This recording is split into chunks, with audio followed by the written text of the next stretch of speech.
පළවෙනි ප්‍රශ්නේ අහලා තියෙන්නේ වෛශ්‍ය වර්ණයට නියමිත ස්වධර්ම පෙන්වා දෙන්න. කරුණු 7 හොඳින් පාඩම් කරගන්න ඕනේ. වෛශ්‍ය වර්ණයට අයත් ස්වධර්ම ගෘහස්ථාශ්‍රමය කියන්නේ අධ්‍යාපනය අවසන් කරලා විවාහ ජීවිතයකට එළඹිලා කාම්භෝගී ජීවිතයක් ගත කරන අවධිය. තුනකට අදාළව ආවොත් එම ඔන්න ඔය විදිහට තමයි එන්න ඕනේ. මේක ඔය කාරණා ටික සම්පූර්ණාලු බුදුන් වහන්සේ මගදේට වැඩම කරාට පස්සේ නම් සමතදා පැවතුණා කියලා සඳහන් වෙනවා. ශිකර්මාන්තය බුද්ධ කාලයේ තිබුණා කියන්නේ. ඔව් පුතේ රජවරුන්ගේ යකට නම් භාවිතා කිරීම තුළ මේ මොනවද? සුද්ධෝදන, අමිතෝදන, දෝතෝදනවා අජිත කේසකම්බලී ශාස්ත්‍රූවරයාගේ ඉගැන්වීම් පිළිබඳ බෞද්ධ විචාරය ගෙන හැර දක්වන්න. බුද්ධ කාලීනව පැවති අන්‍ය ශ්‍රමණ ගුරුකුල පිළිබඳ අධ්‍යයනයක යෙදෙන්න. කාලිකින් ඇවිල්ලා නැති ප්‍රශ්නයක්. හරි? ළඟකදී කාලිකින් ඇවිල්ලා නැති ප්‍රශ්නයක්. අන්‍ය ශ්‍රමණ ගුරුකුල සහ ශ්‍රමණ සම්ප්‍රදාය අතර පවතින සුවිශේෂීතා 4ක් දක්වන්න. බලන්න සත්තා බුදු ගුණයට අදාළව ඉතින් ඔයාලගේ මේකයි ඊට පස්සේ සත්තා බුදු ගුණය කියන එක හඳුන්වලා තියෙනවා නම් ලකුණු ප්‍රමාණය දෙනවා. අනේ පිළිසිතුමාගේ චරිතයෙන් පුතේ ලකුණු 5ක 6ක වගේ ප්‍රශ්නයක් හැදෙන්න පුළුවන්.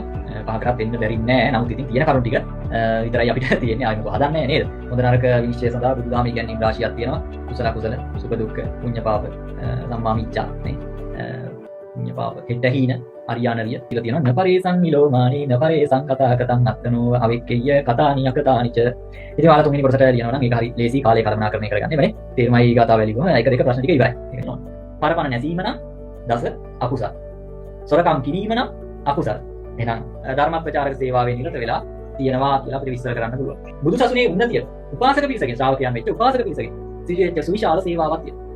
බිම්බිසාරයි මම ඔව් බුදුන් වහන්සේට ප්‍රථම ආරාම පූජාව වෙන වේරුවනාරාම පූජාව සිදු කරනවා. නොඑක අවස්ථාවන් වල අසද්දෘශ්‍ය මහා දාන පූජා කරලා තියෙනවා. ඔය තමගේ ඥාතීන් මුල් කරගෙන ඉන්නවා. ඊට පස්සේ කොසොරයිතුමා රජකාරාමය ඒ වගේම කොසොරයිතුමාත් එක්ක සිදු විනාශ මුඛ එහෙම නැත්නම් ධන විනාශ මුඛ අය ඒක අනිවාර්යෙන්ම මතක තියෙන්න ඕන.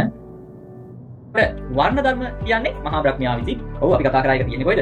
මහා බ්‍රහ්මයාගේ මුඛයෙන් බමුණු කුලය, විභාගයෙන් ක්ෂත්‍රියයන්, කලවයෙන් වෛශ්‍යයන්, යටිපතුලේ ශූද්‍රයන්. ඒ කරුණු හතර තියෙන්න ඕන. ලෝකෙට පරිදි බැහැර වෙච්ච පිරිස නිසා බමුණන් කියලා හැඳින්වනවා. ඊට පස්සේ තවත් පිරිසක් එදිනෙදා සත්ත්ව පාලනය, කුෂි කර්මාන්තය වගේ කරගෙන ජීවත් වුණා. එයාලා විසුම් කම්මන්තේ වයෝජෙන්ටීති වෙස්ස, වයෝජෙන්ටීති වෙස්ස විවිධ කර්ම ආර්ථික සුරක්ෂිතාව උදෙසා බෞද්ධ ධනෝපායන ක්‍රම යොදාගත හැකි ආකාරය පෙන්වා දෙන්න. සෞන්දර්ය රසස්වාදය පිළිබඳ බෞද්ධ ඉගැන්වීම් ප්‍රබුද්ධ මිනිසෙකු බිහි කිරීමෙහිලා දායක වන බව අධ්‍යයනය කරන්න. වජිපුත විසුණු වහන්සේලාගේ දස අපේප වස්තුව වෙනම පාඩම් කරගන්න. ඊට පස්සේ සංගායනාව කරන්න මූලික වෙච්ච කතන්දරේ නේ යසහඳුර නාලන්දා විශ්වවිද්‍යාලයේ අධ්‍යාපනය හා පරිපාලනය. ඒකේ මොකක්ද එහෙම විස්තරයක් නෑ නේද? මේවා මෙච්චරයි මේවා මෙච්චරයි මෙච්චරක් හිටියා මෙච්චරයි කියලා ලියන්න දෙයි. මගදේට උතුරින් තමයි නාලන්දා විශ්වවිද්‍යාලයේ බිඳු ආකාර වැඩම කරන්න. පෙළ නාග මලුණන්දන යක්ෂ පර්වත බ්‍රහ්ම ආදී ඇදෙවි විශ්වාස රාශියක් පැවති බව අන්න වලගම්බා රජු කුපිකල දිස්ස හිමිට අබේගිරිය තනවා පූජා කළ බව. ඒක දැන් මම මේ කියපු කතන්දරේ ඒක විස්තර වෙන්න ඕන. අබේගිරිය මුල් කරගෙන සිදුවෙච්ච ආගමික සාසනික ප්‍රබෝධයනේ. නේ? ඒක නූතන පාරිසරික ගැටලු වම කර ගැනීම උදාහරණ කියන්නේ පරිසර සංරක්ෂණ ක්‍රමෝපාය. ඒතකොට ඒකේ මේ නූතන පාරිසරික ගැටලු වම කරගන්න. ප්‍රශ්නේ කොටස් දෙකයි.